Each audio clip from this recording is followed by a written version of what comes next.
En 2025, si une fille elle fait ça, c'est que c'est pas ton pain et tu n'es pas son pain. Elle veut pas de toi, donc lâche l'affaire. Les femmes adorent les bad boys et elles ne le diront jamais. Je pourrais pas me mettre avec un Algérien plus tard parce que on a trop de caractères différents. Je suis une femme avec du caractère, il me faut quelqu'un qui m'apaise.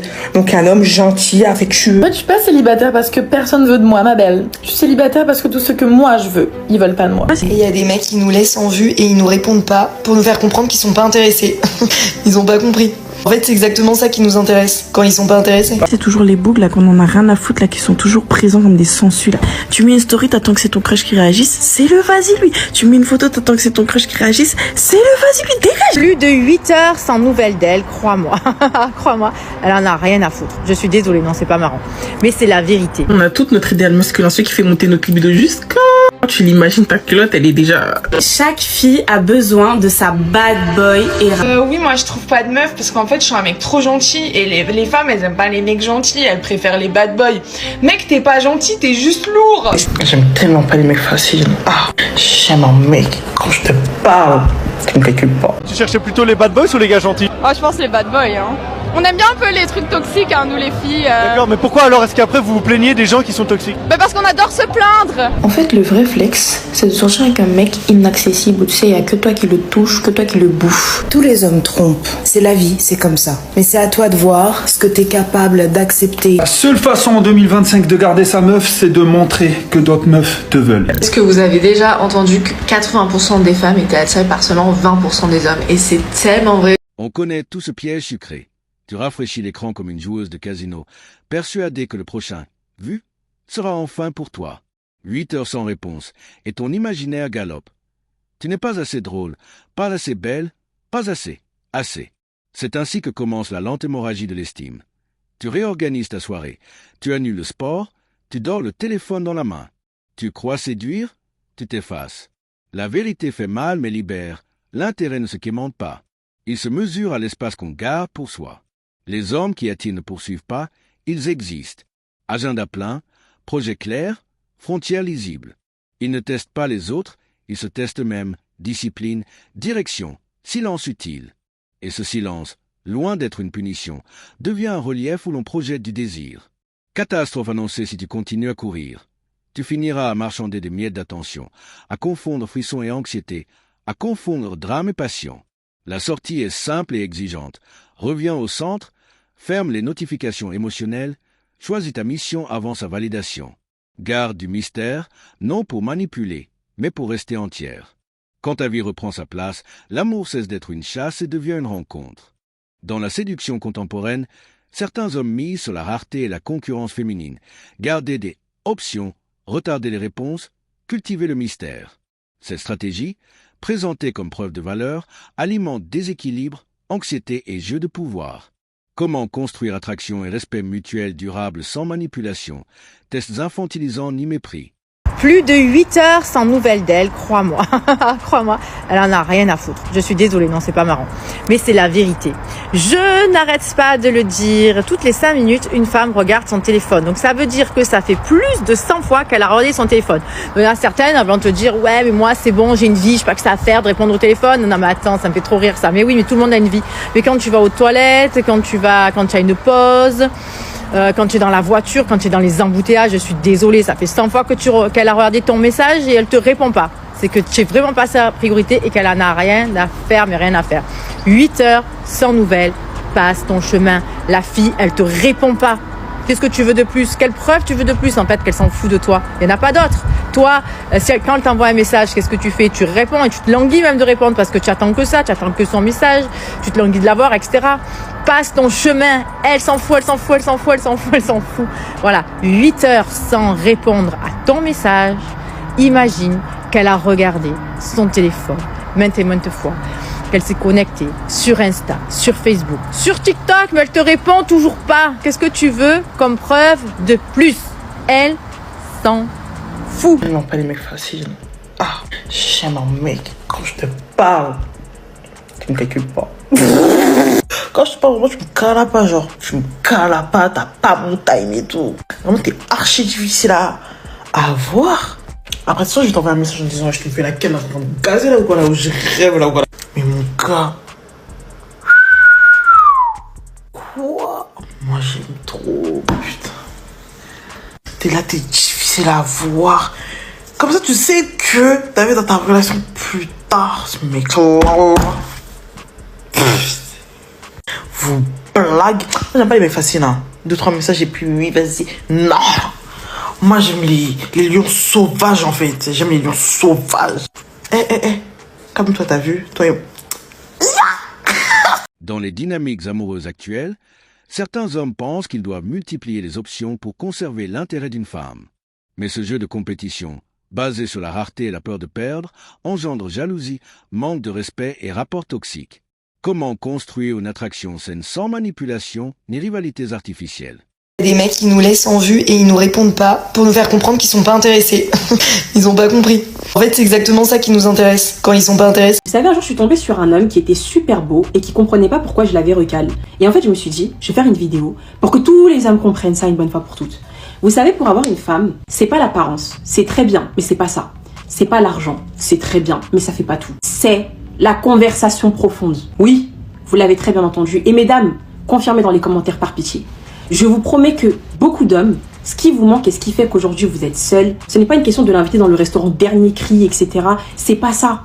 C'est parce que parfois vous êtes vide dans vos conversations. Je suis pas célibataire parce que personne veut de moi, ma belle. Je suis célibataire parce que tout ce que moi je veux, ils veulent pas de moi. C'est ça la différence. Rien à... L'attraction moderne se nourrit de paradoxes. Dire trop vite « tu me plais » détruit le mystère, tandis que l'indifférence feinte ou la compétition attise le désir. Mais ce jeu permanent fragilise la confiance, installe des rapports de force et réduit la relation à une lutte d'ego plutôt qu'à une rencontre authentique. Ma copine, on s'est imaginé, genre, par exemple, imagine ton mec, il veut te tromper, mais genre, il ne peut pas te tromper. Pas qu'il ne veut pas, mais genre, il ne peut pas. En fait, il y a tellement que toi qui as la vision sur lui, que du coup, quand il essaie de te tromper, genre, ça marche pas. En mode, les go, elles lui répondent pas, ou... Oh, ça serait tellement... Mais la honte de ma life. Et genre, peut-être je vais dire une dinguerie, mais je préfère que... En vrai, je sais pas, mais je crois que je préfère que genre mon mec, il me trompe et qu'il y arrive, plutôt qu'il... En fait, déjà, ça revient au même point. Que genre ton mec, il te trompe et qu'il te trompe, ou que ton mec, il essaie de te tromper, mais qu'il y arrive pas. Pour moi, c'est au même point, c'est comme s'il m'avait trompé quand même par la pensée. Mais juste avec ma copine, on s'est dit, mais en vrai, c'est sûr que c'est déjà arrivé et c'est archi drôle. Mais en vrai, c'est une dinguerie, genre. Mais en vrai, je préfère aucun des deux. Mais quitte à choisir, je crois que je préfère que mon mec il me trompe pas. Parce que moi, je pourrais lui dire, hein, mais ça veut dire que il y a que moi la bouffonne qui était là. Genre. Faut jamais me dire que je te plais. Joue au gars qui s'en fout. Tu me plais, genre tu me plais. Ça, je te plais comment? Même si je t'aimais bien aussi à la base, ça me dégoûte. De toute façon, si je te plais, je sais que je te plais. Moi, faut me blaguer en fait. Pour me faire croire qu'on est amis. Fais comme si tu veux rien. Non, mais j'ai pas d'intention et tout machin. Genre, fais semblant que tu as pas d'intention. Genre, fais semblant que, à force de parler avec moi, rigoler avec moi, tu es tombé amoureux. Je sais pas qu'est-ce que tu vas dire après. Mais tu veux pas arriver comme ça, tu me plais. Non. Non. Cache-toi un peu, genre, garde du suspense. Tu peux pas tout me dire comme ça. Tu me mets mal à l'aise en fait. En fait, c'est pas méchant, mais ça me dégoûte. Genre, tu me plais. Pardon. Pourquoi est-ce que quand tu rencontres une fille, t'arrêtes de parler à d'autres filles? Pourquoi est-ce que tu fais cette bêtise? Pourquoi est-ce que tu n'utilises pas l'outil le plus puissant que tu as contre la nature féminine pour séduire une femme? Il y a un truc que vous comprenez pas, c'est que les filles, les gars, elles adorent être en compétition. Elles adorent ça, gros. Oh là là, qu'est-ce qu'elles aiment ça. Les filles ne supportent pas quand tu parles avec d'autres filles. Et c'est le gros problème que beaucoup de mecs, le grosse erreur que beaucoup d'hommes font, c'est que dès que vous rencontrez une fille, dès qu'elle est un peu mignonne, qu'elle te plaît un petit peu, tu vas mettre toutes les autres options de côté, tu vas focus que sur elle, et après, elle va le ressentir, elle va pas kiffer. Alors que si justement tu continues de garder tes options, et tu continues de parler à d'autres filles, et qu'en plus elle le sait, ah frérot, tu peux être sûr qu'elle va tout faire pour te garder. Elle va tout faire pour te plaire, pour bien se comporter, parce qu'elles n'aiment pas, les filles ne supportent pas être en compétition avec d'autres filles. Elles ne supportent pas ça. Et il n'y a que comme ça que tu obtiendras le meilleur de cette fille en question. Parce que si elle sait qu'elle est la seule option que tu as, elle n'aura pas de respect pour toi. Elle n'aura pas de respect. Donc les gars, un conseil, quand tu rencontres une fille, continue de parler avec d'autres filles. Et qu'elle le sache. Beaucoup confondent séduction et sacrifice de soi. Nuit blanche à attendre un message, humiliation silencieuse, vie mise en pause pour un intérêt incertain. La gentillesse seule ne suffit pas, elle devient faiblesse sans personnalité ni limite. Comment séduire sans s'effacer? Préserver son respect tout en construisant un lien authentique. Bon, maintenant qu'on est entre nous sur mon compte spam, s'il y a bien un truc qui m'énerve, c'est les gens qui sont en mode ouais, je comprends pas, les bad boys ou bien les personnes toxiques en général, elles arrivent à pécho et moi je suis gentille et personne veut de moi. Tout simplement parce que être gentil ça ne suffit pas. Et même si c'est malheureux parce que en soi il y a plein de gens aujourd'hui qui sont vraiment des personnes horribles, vous ne pouvez pas séduire quelqu'un en étant seulement gentil, en étant seulement à sa merci, en étant une people pleaser, parce qu'il vous faut une personnalité à côté et c'est trop malheureux. Mais je suis déjà tombée sur des personnes qui voulaient me pécho et elles étaient adorables et tout, sauf que y a rien à côté. Je sais pas, essaie de me montrer ton humour, essaie de me dire ce que tu aimes bien, essaie de je ne sais pas. Mais être gentil ça suffit pas parce que en soi, tu n'es pas censé être gentil envers les personnes que tu veux pécho, mais t'es censé être gentil envers tout le monde. Enfin, à partir du moment où on est bien éduqué, qu'on a des valeurs, tout ça. Et je pense même que c'est pour ça que certaines personnes, en fait c'est surtout les garçons, il y a certains garçons, étant donné que ils n'ont pas l'habitude de recevoir de l'attention féminine, ils confondent la gentillesse avec la drague, ce qui fait que quand une fille va être gentille envers lui, elle veut juste être gentille parce que c'est une personne aimable, voilà, en société. Sauf que lui, il va prendre ça un peu pour de la drague parce qu'il a pas l'habitude et du coup il va se dire bon bah c'est bon, on saute dessus et tout. En plus désolé mais en général les gens comme ça, enfin ils savent pas lâcher l'affaire ni voir les signaux qui montrent que bon, on n'est pas intéressé, mais du coup, voilà, s'il vous plaît,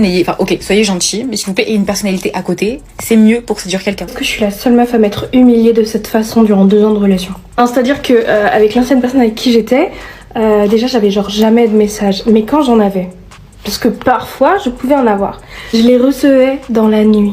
Dans la nuit, mais quand je vous dis dans la nuit, c'est pas 23h, c'est pas minuit, c'est 3-4h du matin. À chaque fois. Au début, à chaque fois, je les loupais. Donc, en fait, je répondais et j'avais plus de réponse pendant des jours. Ce qui fait que j'ai commencé à faire un petit truc assez humiliant. J'ai commencé à regarder les réglages iPhone, à aller sur son contact, à le mettre en priorité en cas d'urgence, que ce soit message ou appel. Comme ça, même si mon téléphone était en silencieux, ça sonnait. Donc, je me couchais le soir. Je mettais la sonnerie à fond. Et j'attendais dans la nuit patiemment de savoir si j'allais entendre la petite sonnerie message personnalisé que je lui avais mise, pour me réveiller à 4h du matin s'il m'envoyait un message afin de pouvoir lui répondre. Pour être sûre d'avoir une discussion un peu avec lui parfois. Tellement je devenais parano avec ça, je me suis réveillée plein de nuits en ayant l'impression d'entendre la sonnerie alors que pas du tout. Je me suis humiliée à ce point-là dans cette relation. Au point de le mettre en priorité en cas d'urgence, de me lever à 3 ou 4h du matin s'il m'envoyait un message, juste pour pouvoir lui répondre et avoir un minimum de contact avec lui. Donc de ruiner ma nuit, ruiner mon sommeil, pour ça. J'espère que je suis pas la seule meuf à avoir fait ça. Dans ce cas-là, c'est extrêmement humiliant. Dans tous les cas, c'est très humiliant, mais c'est encore pire de se sentir solo là-dedans. Voilà. Pour savoir si je fréquente quelqu'un autant amoureusement que amicalement parlant, je fais des tests. Voilà, c'est simple. Par exemple, on va marcher dans la rue, je vais dire attention, range ton tel parce que là, ils arrachent beaucoup les téléphones. Et j'attends. Et s'il va ranger son tel, ça va me deg. T'as faim, vas-y, je vais commander. Et j'attends. J'attends de voir ce que la personne va dire. Si elle va dire non, attends, je commande moi. Ou vas-y, je te passe les soupes. On va être posé en voiture. Je vais dire bon, vas-y, allez, laisse-moi conduire. T'es un peu lent là. Vous savez, avec un air nonchalant comme ça. Vraiment nonchalant. S'il vous plaît, dites-moi que je ne suis pas la seule. Genre, ah, elle est belle, elle, hein. Ah non, elle est trop belle, non. Et j'attends. En fait, je cherche clairement la petite bête. Et s'il vous plaît, dites-moi que je ne suis pas la seule. Que des trucs comme ça. On va aller boire un verre. Tu veux une paille? Et j'attends de voir s'il veut la paille. Vous voyez, on va s'arrêter à une Alim pour acheter à manger. Je vais lui tendre un billet. Tiens, tu peux me prendre des gâteaux et une bouteille d'eau? Et j'attends. Ou alors, il va mettre un t-shirt. Ah, il est horrible ce t-shirt. Vraiment horrible. Comme ça. Hein. Vous voyez cette air-là où insupportable. Et s'il a le malheur de me dire ah ouais, t'aimes pas? Je vais me dire oh non, c'est bon, je lui marche dessus, ça va pas du tout. Et en fait, c'est pour tester et pour voir le caractère de la personne en face. Mais je suis complètement folle en fait. Je suis folle. Il existe un piège subtil dans lequel beaucoup tombent. Croire que l'amour se gagne en se sacrifiant, en annulant ses projets, en veillant la nuit pour une notification qui ne vient pas. Cette attente épuise, elle vide le cœur et l'esprit, et pourtant on s'y accroche comme si le silence de l'autre prouvait notre valeur. En réalité, plus on s'efface pour retenir quelqu'un, plus on se perd soi-même. La séduction véritable ne se construit pas sur la dépendance, mais sur la présence. C'est ton énergie, ta passion, tes rêves qui deviennent irrésistibles. Une vie riche attire naturellement. Un homme ou une femme centrée sur sa mission ne court pas après l'amour, il l'inspire. Ce détachement n'est pas de l'indifférence, mais une affirmation. Je vaux déjà quelque chose, même seul. Alors, Plutôt que de te demander pourquoi il ne répond pas, demande-toi ce que tu veux bâtir pour toi. Travaille ton humour, nourris tes passions, prends soin de ton corps, de ton esprit. L'amour ne doit pas être une guerre d'attention, mais une rencontre entre deux êtres entiers. Tu n'es pas trop, tu n'es pas insuffisante, tu es complète et c'est précisément ce qui attire. Abonne-toi à notre chaîne, plein d'histoires et de découvertes t'attendent.